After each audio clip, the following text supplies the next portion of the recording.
Hey super friends, my name is Neil and welcome to this episode 68 of the GYCO Podcast.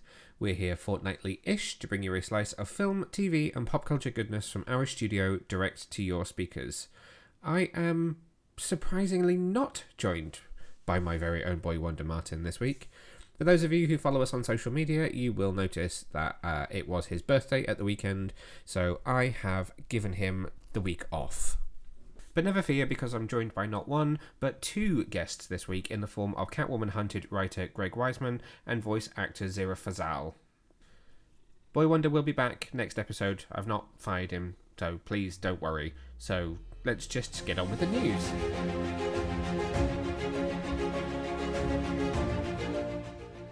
Since we last podcasted, it's been confirmed that Star Trek Picard will return for Season 2 on Paramount Plus on Thursday, March the 3rd, 2022.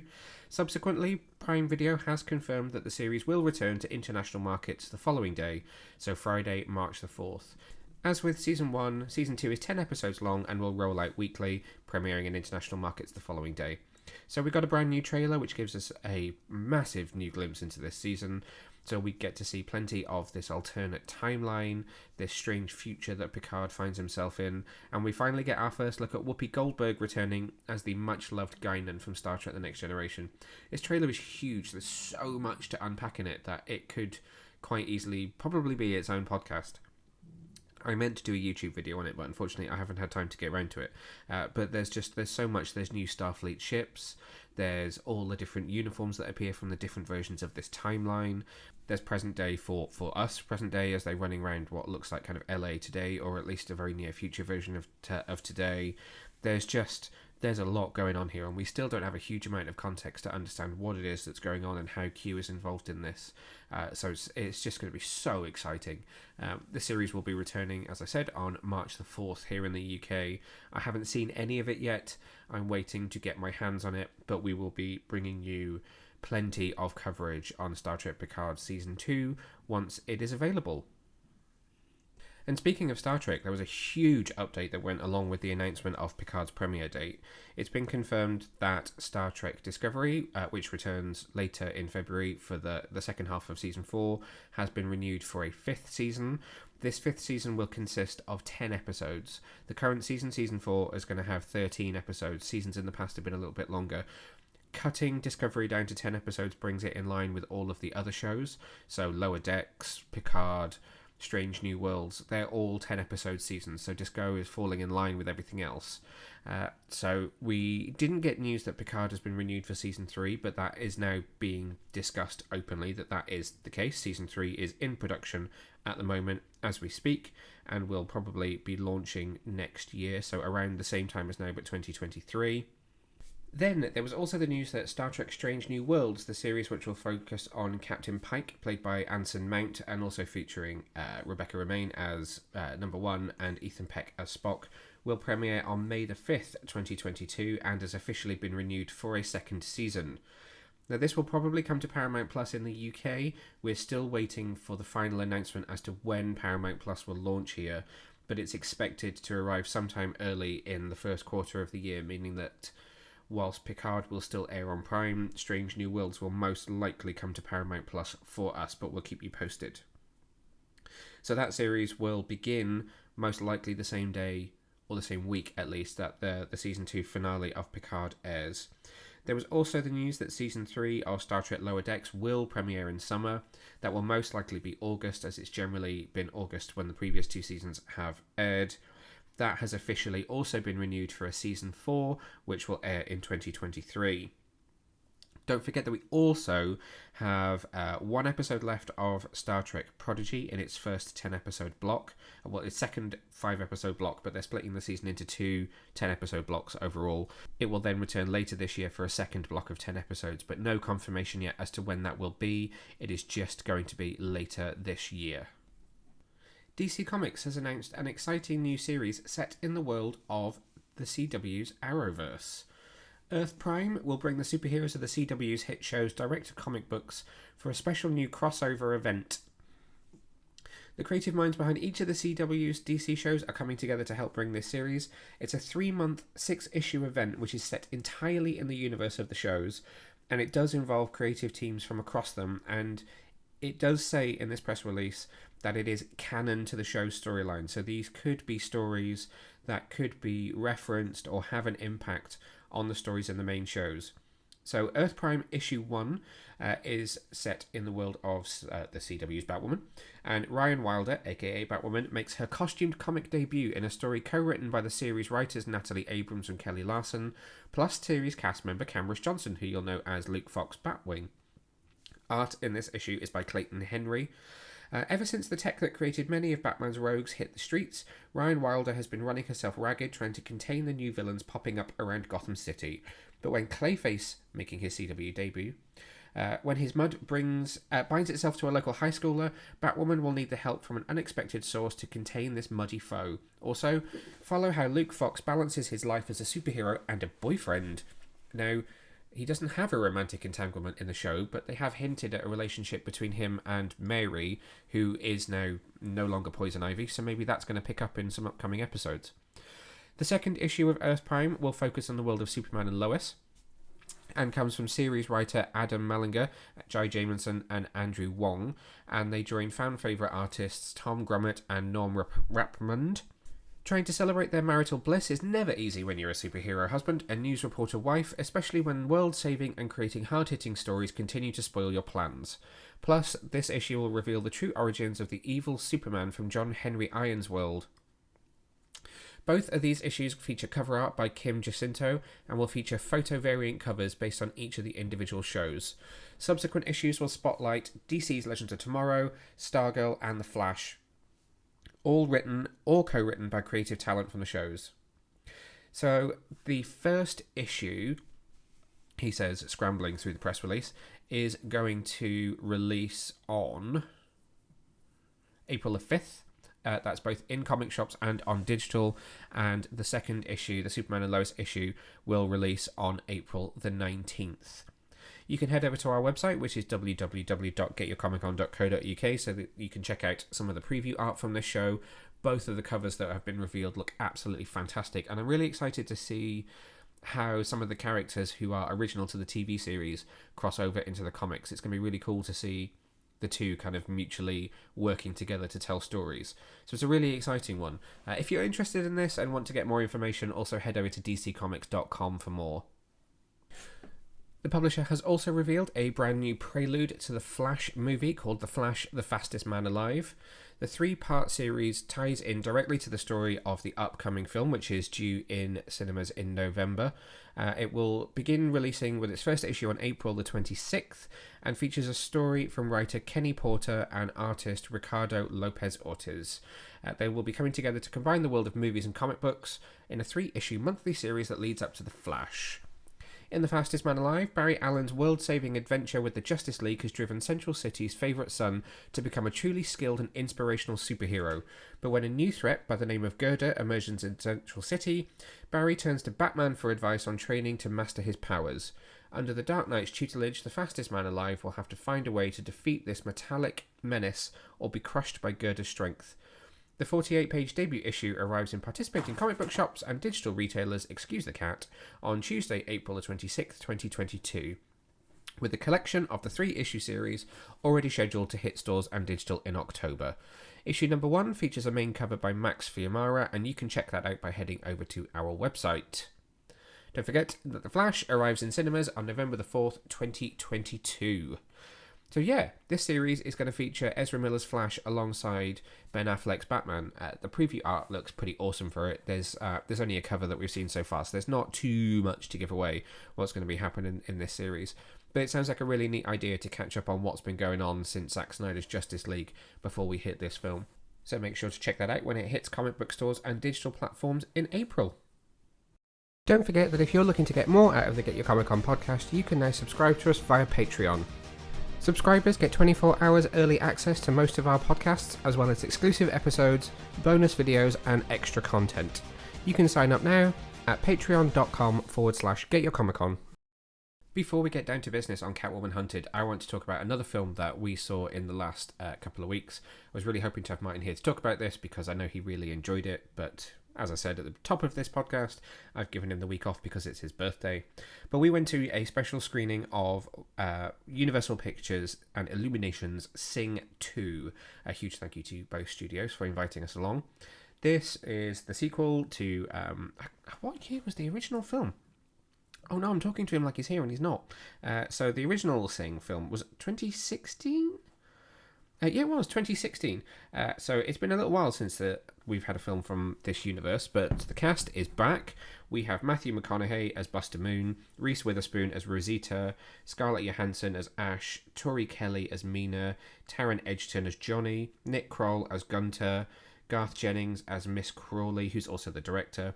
There's also Jennifer Saunders, Chelsea Peretti, Bobby Cannavale, Nick Offerman, Adam Buxton, Eric Andre, Halsey, Letitia Wright, Pharrell Williams, Bono. There's a huge cast in this film, and it is so much fun. I think if you are looking for a film to take the family to, particularly young ones, there's so much to enjoy. It's one of those typical animated movies, kind of from the Illumination style, really. There is a lot going on. There's not necessarily a huge amount of depth to each of the plot lines, but there's enough that it's just a fun animated action adventure. And there's obviously so much music in this one, once again. Plenty of contemporary pop music that plenty of the kids out there will know. For me, personally, my highlight moment was Miss Crawley singing along to a bit of System of a Down. That's about the only time it touched any of my musical taste. But there we go. It's all very enjoyable nonetheless. And given that it's Illumination, the animation is obviously top-notch throughout. It looks brilliant. We were lucky enough to see it on an IMAX screen, so on that huge kind of screen, you can see some of the really fine detail that's in the costuming and the different, I'd say, skin tones, but obviously the different animals. So there's scales, there's furry animals, there's so many different kind of textures, and tastes is probably not the right word, but in there that there's just, I really admire the craft that Illumination put into making each of their titles. So it was just really, really fun to see, even though it was at 10 o'clock on a Sunday morning and we were surrounded by screaming children.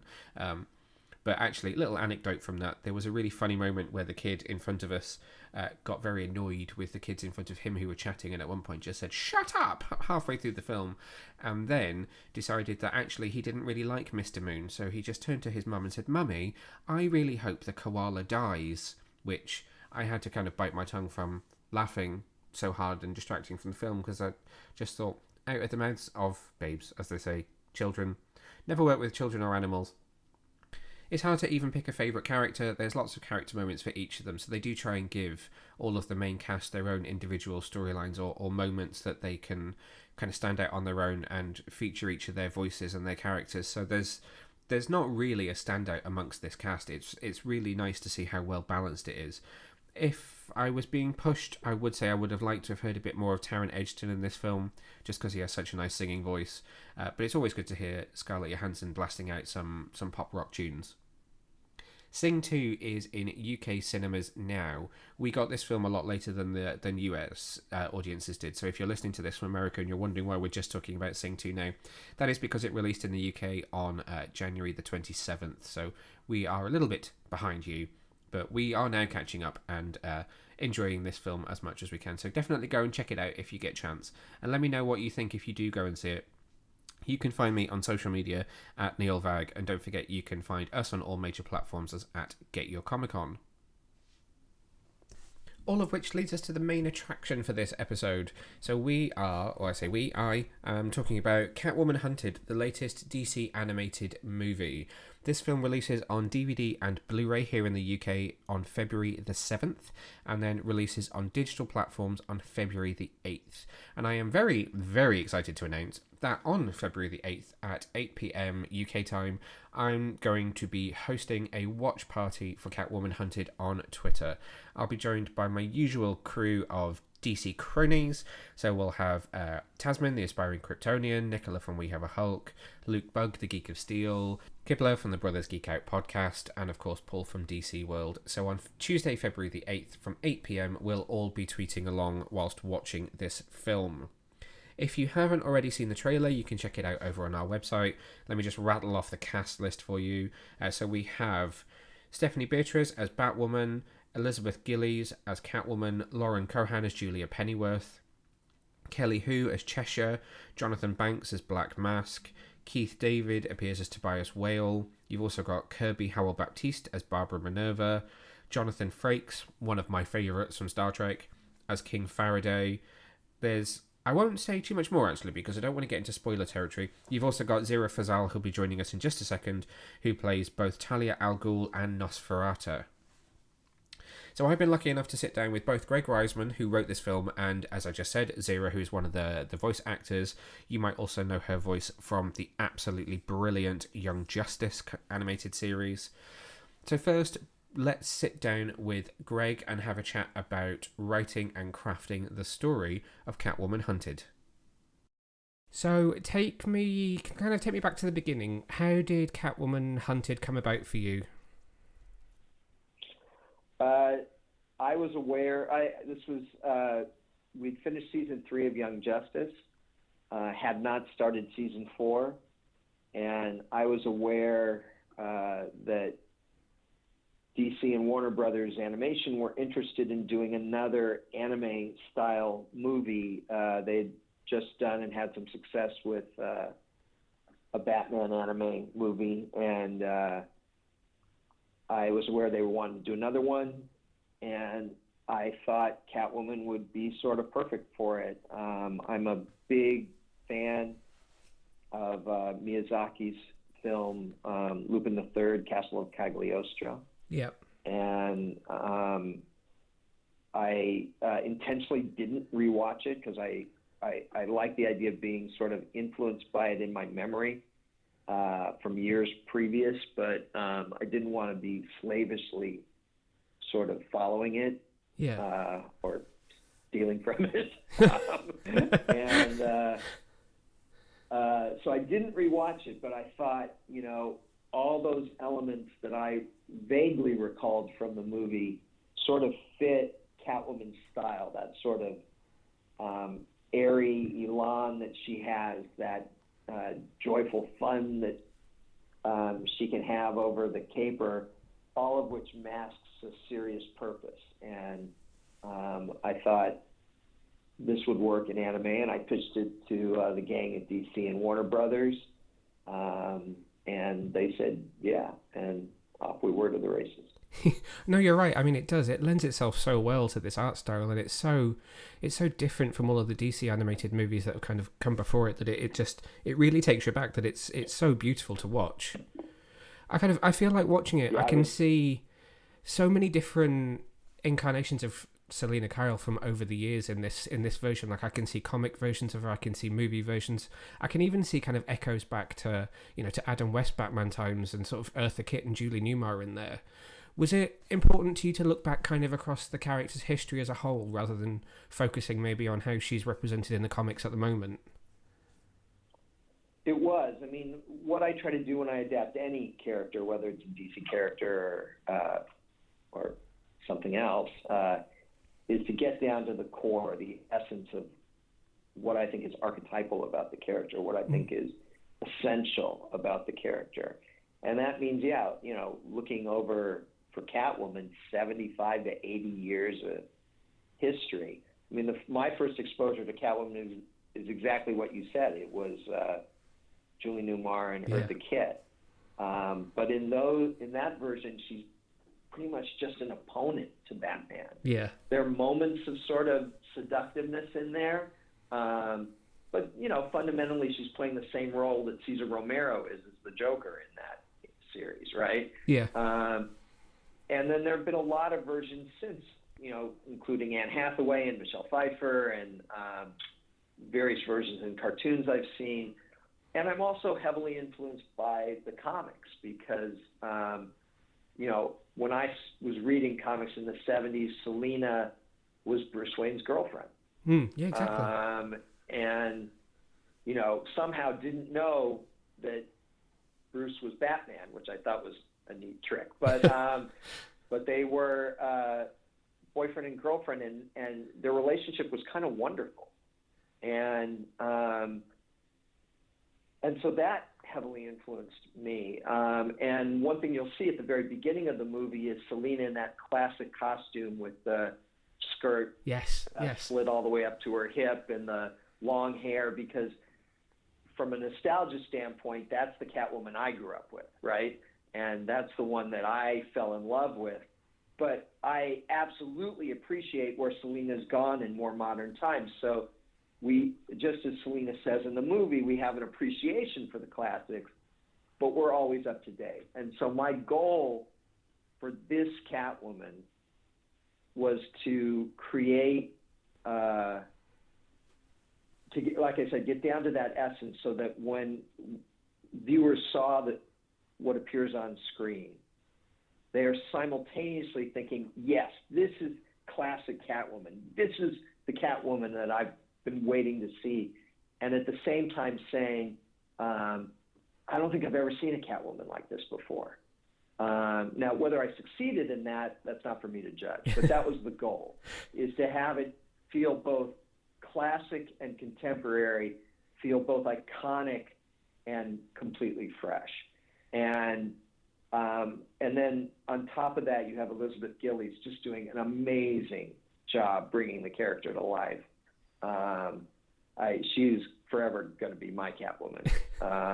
And I couldn't be happier with how it all turned out. It just, it really feels right to me. And I hope it does for the audience too. Oh, as far as I'm concerned, it landed perfectly for me. Elizabeth just disappears into the role, which is exactly what you want. And I think when you look at some of the best portrayals of Selena Kyle over the years, it's always the ones who you forget who the actor is that's playing her, as they have just disappeared into who she is. And yeah, I mean, you touched on it there, but we're so used to seeing her as kind of the opponent to Batman. It's great to see her have that breathing space to kind of, enjoy being herself and this kind of caper and adventure that she's on. And I'm sure you've been asked this a lot, but I really appreciate the fact that you did separate her from Batman in this, and that she was, she's off and it's an international adventure for her rather than something Gotham based with all the usual rogues around. This is maybe the wrong word to use, but was it an easy choice to make to kind of separate her from Batman? Was that an obvious thing to do from the start? It was. I mean, in the sense that that was something in my original pitch for it was the idea that let's not put Batman in this movie at all. He looms as a presence in the sense that he's definitely on her mind, on Batwoman's mind here and there throughout the piece, but we didn't want him in there at all. If he was there, he's such a titanic character, so big, that Selena becomes often in his presence, or at least it's easy for her to just become the antagonist or the opponent or the love interest or the foil. And we didn't want that. We wanted this to be her movie. And so right out of the gate, I'm like, no Batman in this film at all. We're not going to pretend he doesn't exist, but he's not in here. And then a guy at DC, Ames Kirshen, suggested using Batwoman. And immediately I'm like, oh my God, that's perfect. Because Batwoman stylistically is just about as different from Catwoman as you could get. Catwoman is all light, airy, elan. Her sense of humor is playful. Batwoman is all military precision, pragmatic. She's got a sense of humor too, but it's laconic and extremely dry. And so stylistically, I couldn't think of two characters further apart to have to both oppose each other and then team up with each other. And yet at the same time, what was interesting for me is that fundamentally, they had so much in common. And that by the end of the film, again, if I've done my job right, the viewer will feel like, wow, these two have a lot more in common than either of them would like to admit.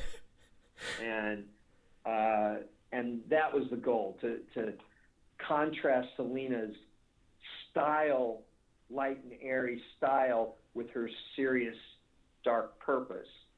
And then likewise to contrast her with Batwoman's style, but ultimately revealing that they both had very similar goals when push came to shove. All right. Is that Laura in the background? Yeah, that's me. Okay. Just lacking. All right. Neil, Brilliant. I think you have time for one more question. Okay, so last question for me then. Obviously, the and I don't no spoilers for anybody at home, but with Selena kind of left, potentially moving on to another caper at the end of this, have you kind of got in the back of your mind where you might like her to go next if the opportunity were to arise, shall we say? Well, it's not up to me, and I don't want to make it sound like, hey, we've got this in the works, but I do have, I envision this as a trilogy. And so, yeah, I've got an idea of what happens next. I mean, you know, spoilers at the end of the movie, she's going to steal the crown jewels from the Tower of London. But that's not the story that's next. Yeah. I mean, that's just sort of a fun thing to say at the end of this film. But I do have an idea for where to go with this, and you know, Yeah. I think everyone wants to wait and see how this one does before they say, okay, yeah, Greg, do another movie. Well, if I have my say, we'll be getting that trilogy sooner rather than later. Thanks to Greg for joining us for that interview. It was lovely to catch up with him. I was desperate to ask him about a whole bunch of other stuff, but we ran out of time. You might know him from, again, his work on Young Justice. He's also one of the original writers of the Gargoyles cartoon, which if you're of my age, then you will remember that as one of the biggest cartoons of the 1990s. It was outstanding, and I would have loved to have had a chance to chat with him about that. But anyway, we're here to talk about Catwoman Hunted. So I've had the chance to watch this film a couple of times now. It is a really cool and different entry into this DC animated universe. For a start, it has this anime style which is completely different to anything we've seen in any of the other movies. Even when you think about Batman Ninja, which was obviously very, very heavily Japanese influenced, it didn't really take on an anime, kind of classic anime style like this film did. And you heard Greg talking there about some of his influences and the fact that he pitched this as an anime style movie. So it looks brilliant from start to finish. It's so visually striking and different to what we've seen before. Elizabeth Gillies is an outstanding voice of Catwoman. It's something which, again, I've talked about whilst doing interviews for this film, but I think the best voice actors are the ones who completely disappear and melt into a character, and I don't feel like when I watch this film, I think, as Elizabeth Gillies as Catwoman. It's just Catwoman. She disappears into that role, and her voice is really stand out in that respect. And it's difficult when you think about Catwoman and you think about in fact, you think about any portrayal of Catwoman, they're all iconic in their own respect. You think Julie Newmar, you think Eartha Kitt, you think Michelle Pfeiffer, and you know, for what it's worth, you think Halle Berry. It might not have been the most blockbuster movie or most well-received movie, but people still remember her for a very individual performance of the character. You look at Anne Hathaway, you also think about Adrienne Barbeau, who voiced her in the Batman animated series, and even looking to the future to Zoe Kravitz. We're still a month away from the release of The Batman, but already her portrayal seems very individual and very iconic in that respect. So fair play to Elizabeth for absolutely smashing it and making this her own from start to finish. Stephanie Beatriz is also absolutely wonderful as Batwoman. There's a great pairing between the two of them. Again, Greg just talked about it. They're such polar opposites that it's interesting to pair them together. And as I said to him, I really appreciated the fact that this film stepped away from including Batman and allowed Catwoman to inhabit the fact that this was her own solo title. As he said, having Batman in there doesn't make this a Catwoman movie. It makes it either a Catwoman movie featuring Batman or a Batman movie which has a bit more focus on Selena Kyle.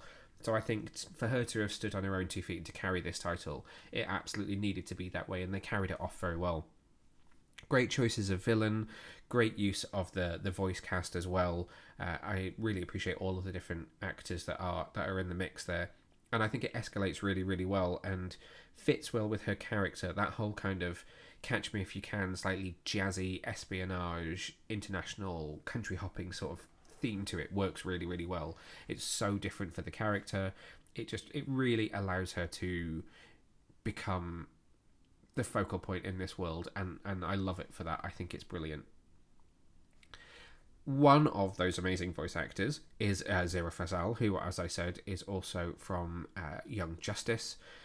She plays two roles in this film. She plays both Talia al Ghul and the villain Nosferatu, both of whom make some memorable appearances in this film.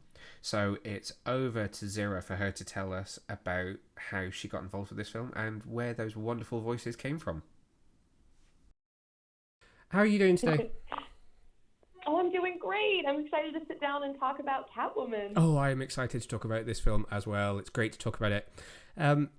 So, we'll just dive straight into it. You get to play not one, but two very cool, very different characters. Start off, can you tell me a bit about Nosferatu? Yes, so Nosferatu is a fascinating character from DC Comics who I think this is her first animated appearance. Yeah. But, you know, like her name betrays, she is a bat, vampire-inspired villain. And she, you know, she works for whoever hires her. It's such a physical kind of role, even in terms of the voice for Nosferatu as well. Oh, yeah. What's that like when you're in the recording booth, kind of coming up with those action scenes? Yeah, absolutely. So usually the way a lot of the recording process works is like the first pass, the first session you have is mostly just the lines, the dialogue. And then when the animation is more completed, they bring you in again to kind of fill in all the action sequences or the holes. And so the session where I got to do, it's called ADR, to like fill in her fighting sounds, it was so vocally strenuous because, you know, you're creating the world of this fight for the viewers to really, you know, key in and feel like they're immersed in this brutal fight. And this movie is so brutal. Like, there's so much, like, damage that's dealt out to all the characters. So it was so much fun, but it was, you know, I definitely needed a cup of tea after we were done. Well, it's got to be a good way to work out your aggression as well. When you're trying to get all that out. Exercise some demons, yes. And then, I mean, when Nosferatu first appears in this film as well, it's got to be arguably the best entrance in this film. So, you know, she comes swooping in on that rooftop, gets to go toe-to-toe with cool. Catwoman and Batwoman. So how is that for you when you get to watch that back when the film is kind of finished and you get to see the final animation? That's got to be really exciting. Honestly, Neil, it's exciting, but it also touches on a childhood thing. So Greg Weisman, who wrote this movie, created Gargoyles, which I was a huge fan of when I was a kid. So when I first saw the animation of Nosferatu in the final movie, I was like, oh my gosh, am I playing a gargoyle? Oh, it's your Gargoyles moment. Exactly. It evokes a lot of those like fun, fuzzy childhood memories. So I just, it was so cool to see. And then obviously you voiced Talia al Ghul before this as well in other projects, including Young Justice. So when you kind of thinking about that type of character who maybe fans know a little bit more just because, they've been in more media over the years, when you're taking on a character like that, do you dive back into the source material when you're kind of searching for your voice for her?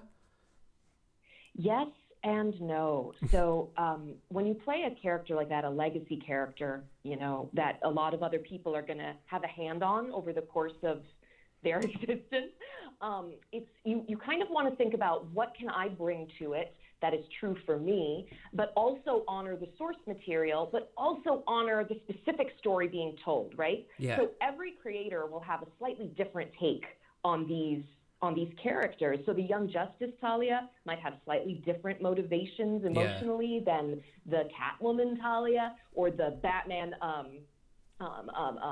the movie I did with Brandon Vietti, Batman. Death in the Family. Blanking on the famous comic. Death in the Family, thank you. Batman, Death in the Family, Talia is different. And so these emotional motivations will subtly change how the voice ends up sounding. And of course, input from our voice director, Jamie Thomason, is so crucial in shaping, like, what is the sound of Talia for this story? Yeah. So it's like a mix of all those things. I was just going to touch on Jamie Thomason, because obviously you will have worked with him before on Young Justice. So what's that collaboration like as well? Is that is there a good kind of free flowing dialogue back and forth as to how to take do different takes? Absolutely. Well, Jamie is so good and at working so efficiently, and he gets it out of you as the actor in many different ways, which is great for then the storyboard and animation teams, depending on how they're visualizing the scene. Jamie makes sure that he delivers the actor doing it a bunch of different ways so they can easily make it flow in their story. And so I really love working with Jamie. He's so specific about what he wants, but you also feel free to do whatever instinctually feels right to you. But yeah, it's always great collaborating with Jamie. Brilliant. I feel like as well, where we leave Talia in this film, there's such a tease for what could, and I'm crossing my fingers and saying hope could happen in the future. I know. I think we need to see the two of them kind of, getting involved in another one of these brutal fight scenes as well. Oh, totally. I mean, honestly, I would love a Talia al Ghul titled movie. Oh, yes. Because there's so much to that character that I feel has been teased at in all the media adaptations of her, but I think it's time for her to have her own unpacking. Give her a good story. And obviously, I would love to play her. I'm here for that. I am absolutely here for that. Again, a massive thank you to Zehra and also to Greg for sitting down with me to talk about this film. As I said at the top of this piece, Catwoman Hunted is hitting DVD and Blu-ray on February the 7th, 2022, and comes to digital platforms on February the 8th, which is also the day that you can sit down with me and a bunch of my DC mates and do a watch party for this film. And that about wraps things up for this week's podcast. Next time when we're back, I do promise Martin will be back. I will have strapped him into a seat. I will have, forced him in front of a microphone. I thought he deserved his birthday off, so we gave him a little break. Coming up in the next couple of weeks, we may have something bat-related, but I don't know for sure yet. We will have to wait and see. We will be finishing our watch of Reacher, which is coming to Amazon Prime Video on the 4th of February. You can binge that one from start to finish, all 8 episodes. That's the new series starring Alan Richman, who you may know as Hawk from Titans. What else have we got coming up? We may have seen a little bit of Picard, but we probably won't be able to talk about it just yet. We'll have to wait and see. But until next time, stay safe, stay well. Thank you for tuning in. Bye.